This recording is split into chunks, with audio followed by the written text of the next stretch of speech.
శ్రావణ మాసంలో 7 గంటల వరకు పిండి దీపాలతోటి 7 గంటల వడ పూజ చక్కగా తెల్లవారుజామున లేచి 4-5 మధ్య ప్రాంతంలో చేసుకుంటే మనకి పిండి దీపాలు ఆవు పాలు చిన్న బెల్లం ముక్క అరటిపండు వేసుకొని పిండి దీపాలు కలుపుకోవాలి. పిండి పొడిపిండిలోని ఎన్ని వేసుకొని కలుపుకొని పొత్తులు ఆవు నేతిలో నానబెట్టుకొని చక్కగా నేను 7 దీపాలు వెలిగించాను. ఇలాగా మన ఇష్టం, మనకి ఒకటి కుదిరితే ఒకటి, లేకపోతే 3 అయితే 3, లేకపోతే 5 చేసుకోవాల్సిన వారాల్లో మనకి ఏ రోజు కుదిరితే ఆ రోజు చాలా మంచిది కదా. దీపాలు తొందరగా వెంటనే వెలగడం గురించి కర్పూరం పెడుతున్నాను.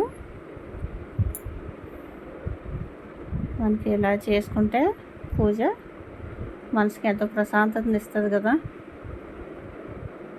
అగ్గిపుల్లతో వెలిగించకూడదు కదా, మనం ఏకవత్తితో వెలిగించుకోవాలి దీపాలు ఏదైనా కూడా.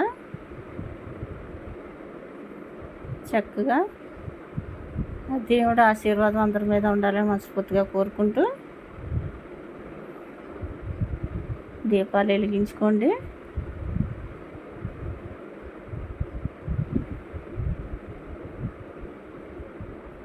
ఏడుకొండల వాడి ఆశీర్వాదం ప్రతి ఒక్కరికి ఉండాలి. మనం ఆడవారం పొద్దుటే లేచేలో శుభ్రాలు చేసుకొని చక్కగా పూజలు చేసుకుంటాం కదా, మనసుకి ఎంతో ప్రశాంతతని ఇస్తుంది.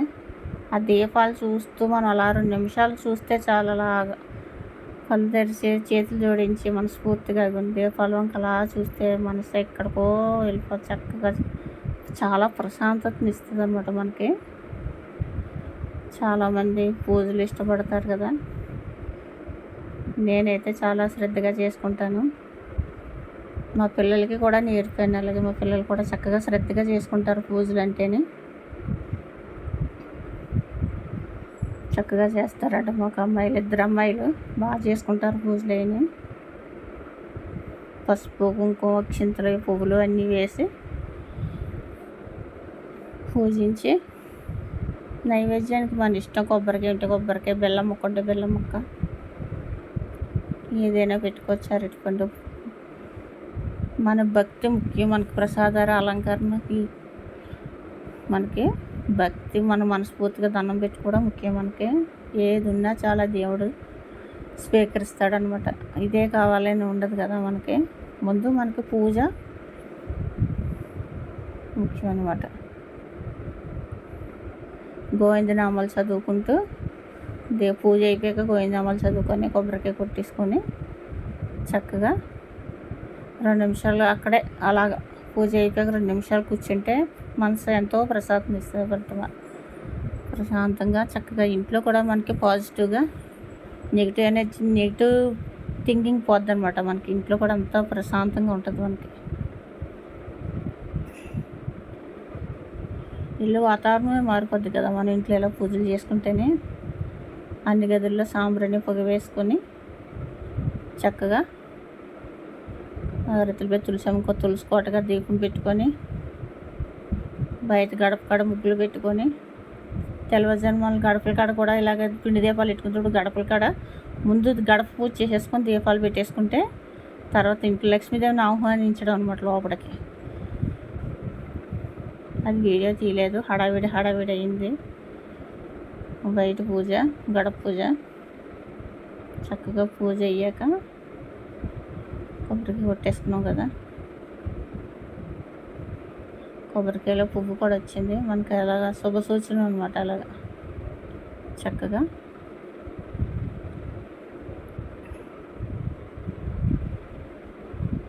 దేవుడికి సమర్పించడం అనమాట. అలాగ నీళ్ళు పోసి చూద్దాం. పచ్చకర్పూరం వెలిగిస్తున్నాను నేను ఇంట్లోని. ఈరోజైతే శనివారం ఇలా పిండి దీపాలతోటి 7 గంటల వాడికి పూజ చేశాను అనమాట. గోవింద గోవింద 7 గంటల వాడ వెంకటరమణ గోవింద గోవింద, ఆపద ముక్కుల వాడ ఒడ్డుగాసుల వాడ గోవింద గోవింద తండ్రి.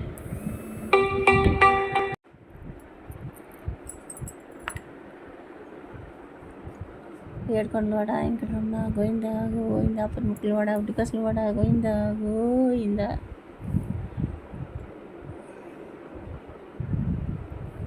నీరాజన సమర్పయామి తండ్రి.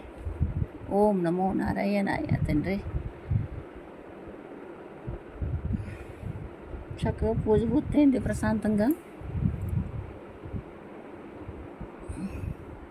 నా వీడియోస్ కనుక నచ్చితే ప్లీజ్ సబ్స్క్రైబ్. ఇప్పటిదాకా నా వీడియోస్ ఎవరైనా చూస్తుంటే సబ్స్క్రైబ్ చేయండి.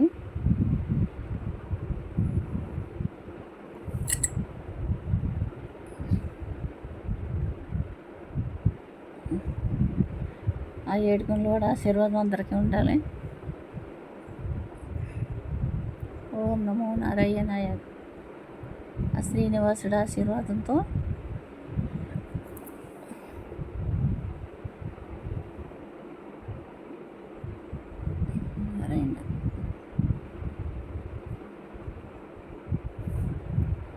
నమో నారాయణాయ గోవింద గోవింద తండ్రి.